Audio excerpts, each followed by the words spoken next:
Hello, everyone. This is Mr. Informal back with a new Mr. Informal podcast. We are on the Mr. Informal podcast 202. Yes, 202 sounds like an area code, but it is not. It is actually the latest and greatest episode edition, whatever you want to call it, for the Mr. Informal podcast. I am Mr. Informal. I hope you are doing well today. I just want to greet you good morning, good afternoon, good evening, and good night, wherever you live. And so I hope you are also enjoying life, and so am I. Apparently, the whole world is having a heat wave. It's not everybody is internationally. It's not just where I live, but everywhere you go, everyone is having a heat wave. But this is August. And so, what do we have for the Mr. Informal Podcast 202? But please do not forget to add me on Instagram, MIRINFORMAL. That's MrInformal.com. That's my website. Check out my Instagram, MISTERINFORMAL. Check that out on Instagram. So, what do we have for this Mr. Informal Podcast? Well, number one, small orders in China. Yes, China is not having the kind of orders that they're seeing. Number two, another congestion coming up. Don't be surprised, especially when Christmas season is coming. Number three, Uber loyalty programs is ending. Last but not least is that it's almost back to school, and so shoppers are being picky and choosy, especially with a rising cost, this thing called inflation.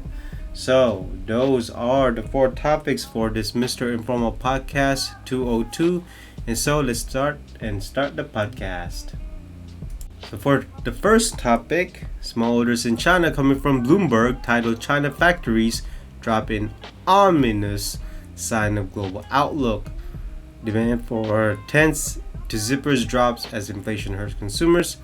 COVID zero reduction means China economy faces uncertainty. So, investors wanting to gauge the health of global consumer sentiment should look no further than China factories right now. Makers of Christmas decorations to clothing and tents say orders from overseas customers are drying up, with some predicting to the best they can aim for is flat demand versus last year. According to more than a dozen export managers interviewed by Bloomberg News, the snapshot from factories in key Chinese hubs indicate households worldwide already tightening their belts to contend with rapid rise in the cost of living, may be cautious for longer and add weights to warning about potential global recession. So check that out. Apparently, everyone's cutting back because of the rising inflation, also this upcoming recession, whenever that's going to start. And also the rising demand from consumers is not high, it's not rising technically per se, but then again we'll see how the Christmas orders will come, and that I will talk more about that in the next topic. So also just to compare last year, over the last year, inventories at companies in the S&P Consumer Discretionary and Consumer Staples indexes rose by 93.5 billion, a 25% increase according to data compiled by Bloomberg that came after companies bulked up purchases in 2021 to cope with lengthy shipping delays, as some front-loading their Christmas orders. So China factories will find it difficult to make up for the overseas shortfall in their home market. The country's adherence to COVID zero, which includes sudden lockdowns, constant testing, and movements curves, has weighed on consumer sentiment and wrought havoc on the manufacturing sector. Wrought havoc? You mean wreak havoc? Whatever. So, I am not surprised by this. People are cutting back. People don't have the money. Not only that, people are more focused on themselves instead of stuff that they should not even need, or they shouldn't even buy if they're only going to use it once. But that is the case. Now also China is screwing themselves over with the zero COVID policy, this China pandemic policy, whatever you want to call it. It's their fault. I mean, whatever they're doing over there is definitely not working. It's not stopping the spread. Not only that, they just don't want to admit it. But I don't feel sorry for them. I really don't. If they want to go through this, let them go through it. I'm sure the U.S. and other countries, Europeans, Britain, the Great Britain, France, wherever, Australia, can buy their stuff to other countries. Other countries can create stuff too. It's not just China. So we'll see how this goes. But hey, again, I do not feel sorry with what's going on with these orders in China. So moving on to the next topic, as I stated in the previous topic, Christmas holiday shopping is happening. A lot of these companies are getting ready, and so you know what that means. Another congestion is happening. There is congestion right now, but it's gonna get worse come holiday, and I'm pretty sure that you should get your orders now. I am being serious. You should get your orders now. I said this last year, and I'm gonna say it again this year. The faster you can place the order, the faster you can do it. Because not only that, a lot of factories don't even want orders right now because they're already fully booked. They're already at full capacity. But I'm sure there are brands out there that are just gonna do their own thing, and yet they won't even listen. I'm sure there's always brands that are like that, last minute shopping, just like there is last minute shoppers out there. And so the port of Los Angeles, the port of Miami, or whatever port you are, is going to be fully booked. It's going to be a lot of traffic, a lot of congestion, and so it's still non-stop. We still haven't even fixed the congestion even right now, and the shipping rate cost is still high. Heck, everyone's shipping by air, and so people's margins low. I'm sure you can see in the news that people are cutting back or creating layoffs, so and so. But we're just going to talk about this congestion because layoff is just another subject that's happening. Now, I'm sure that the port is going to hire more people, especially when Christmas holiday, and they need to release goods. They need to release all these containers and finally get them to the customers. But don't be surprised if this also takes over the news, because just like last year, it took over the news, and again it's going to be over the news, and then Joe Biden is going to say it's running 24 hours a day, 7 days a week, and even people Thanksgiving people are gonna work on Thanksgiving, which is pretty sad. So I mean, I really don't want this to happen, but it seems like it's rolling over to the next year or to this year, and honestly, it may take another year for the port to finally catch up, but I really don't know. Everything's still on hold. There's a lot more containers than usual, so honestly, as the previous, I'm gonna repeat what the previous statement said. It says that that came by after companies bulked up purchases in 2021 to cope with lengthy shipping delays as some front-loaded their Christmas orders. There you go. So I believe that they should have ordered back in March or even May and just stock it up. So we'll see how this year congestion will happen, but certainly it's still going to happen. On to the third topic from Hypebeast. Uber to discontinue its free loyalty rewards program. After 4 years in service, Uber has now decided to shut down its free loyalty program. Uber Rewards was first announced back in 2018 and allowed users to earn points for using the app, ride sharing and hailing service, as well as Uber Eats. As you accumulate more points, you progress through 4 membership tiers, unlocking new perks for each level.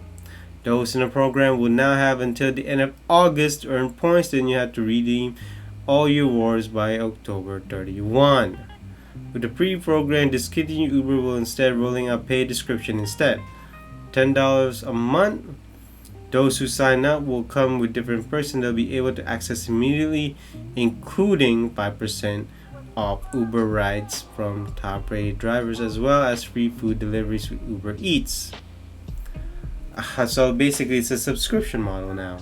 Everything is a subscription model these days. So what do I think of it? Honestly, I think it's bad. I'm not a fan of this. I believe that Uber should work for this instead of consumers having to pay $10 right away. But I know there are consumers who depend on Uber, so they're going to pay the $10 just to get those perks. But I believe that Uber should earn it instead of consumers having to pay for it. Not only that, I'm pretty sure they're gonna increase the price. I don't believe it's gonna be $10. They're gonna say they're losing money, and then the next year they're gonna increase the price. Also, Uber still needs drivers, so I think this comes in a bad time. Bad time, which means that they still don't have enough drivers compared to before the pandemic happens. Heck, you know what? Since there's Uber, there's also Lyft. So Lyft can hopefully keep its loyalty program and not do what Uber does, but Lyft might do it again, or I mean not do it again, but Lyft might do what Uber will do, which is basically lose its loyalty program. Also, depending on where you live, Uber may be more expensive than Lyft. And also for those who don't use ride sharing or these ride apps, won't get any benefit of paying the $10 because you don't ride it as much. Now the only thing that will benefit is to those who really use this every day or they're dependent on it. And again, I don't think that this time should I'm sorry, I don't think Uber should have done this time. I think they should have only done it when they have enough drivers to fulfill every customers out there. But since they don't have a lot of drivers still, it's a bad timing basically, and I'm not a fan of it. I think that they should not end it. I think they should end it next year when there's more drivers out there. So in the last statement, the company said in statement, "It's been a great ride, but we decided to end rewards soon as we shift focus on our new Uber One membership program." Again, is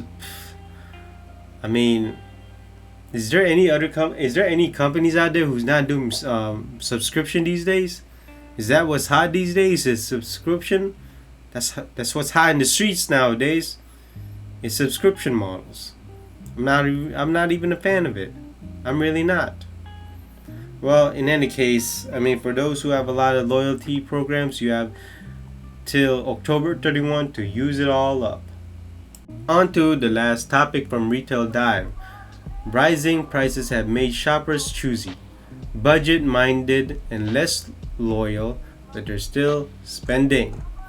Inflation has been the story of the summer for any retailer selling discretionary goods, as higher prices on essentials have led to stark shift in shopping behavior. Retail sales in July up nearly 10% since last year and a little better than flat since June. According to numbers from Commerce Department indicate that consumer spending has held up despite record inflation. Overall, demand is now falling off a cliff, and our view that retail is landingly softly remains, Global Data Manager Director Neil Saunders said in email documents. Well, look, there's still people out there who have money. There's still people out there who want to spend. There's still people out there who just want to spend their money instead of savings. You're never gonna, not have people not spend. Also, people say we're in a recession or we're coming out of a recession, so and so. Now, again, there's still people spending money even there's rising costs. Heck, you never know. Maybe these people are buying sales items. This article doesn't really specifically say that. There are ways of maybe getting specific details, but you never know. So, This tells me while consumers are willing to spend, they're savvy, they are looking for savings when and where they can. That includes waiting for markdowns and switching brands. According to research at Rewards Marketing Blackhawk Network, who found that 46% that survey are buying more things on sale and 22% they're buying less from their favorite brands. Again, that's only 46%. It doesn't really say it's 100%. So there are still people who are buying at full price. Shoppers were careful in July, foregoing purchases, especially bigger ticket items, for global data research, and they went online where they could easily find the best deals and conserve gas by staying home. While e-commerce growth has been benefiting even this year as shoppers return to stores, in July online sales rose nearly 30% from a year ago. Well, that's probably because a lot of stores are still not open, or there's still a lot of stores that don't even have stores or retail footprint at these locations that these shoppers are buying from. So it really depends. I wouldn't say that people are still buying online. I still think that maybe there are online sales compared to retail sales. I mean, I know J. Crew has online sales, and yet it doesn't translate to retail sales. The sales in the store is not the same. So this is why people are tend to buy online. So consumers retrenchment has been happening at the same time that retail owned expenses are up, pressuring margins and profits. Saunders also warned that also led to dramatic inventory adjustment and even layoffs in the industry. See, I never understood that, and I really hate that. So you got sales up by 10% from compared to last year July, and yet you got retailers, basically their margins are low, and the profits, depending on the year's end or the quarterly, could be up or down. But then you're telling me that it's at the cost of creating layoffs. Someone's gonna get fired because apparently it's low margins. Well, whose fault is that? It's not the employee's fault. Apparently all these bosses are keeping their bonuses, they're keeping their salary, they wouldn't want to decrease. They want to due to some layoffs, so they could say that, oh, our margins up, oh, our profits up, so and so. I really, really hate that. So, in the end of the article, the volatile economy put a whole consumer spending ahead these critical times for retailers. Alternatively, retailers may find a sweet spot with their consumers where they're aligned with product availability and cost, and then sales will come and the margins will follow. Look, if you have a good product, you have a good product, no matter if it's sales or not. You get to see what kind of companies are doing if they don't have a good design. If they don't have a good design, if they don't have a good product, no one would want to buy it.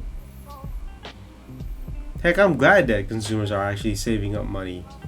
So maybe these companies will understand that, hey, enough of your BS, actually create better products. And so that basically concludes this Mr. Informal Podcast 202. I hope you enjoy listening to me, and I am very, very glad if you did. I would be very glad if you listen to me from beginning to end. Certainly, I would gladly appreciate it. And so, please do not forget to add me on Instagram, MISTERINFORMAL. And then check out my website, mrinformal.com. Got some great stuff there, MRINFORMAL.com. And so wherever you are in the world, I hope you are enjoying life. I hope you are healthy. I hope you are happy and content. And make sure always stay positive, because there's always tomorrow to look forward to. And so I will see you in the next podcast. Bye-bye.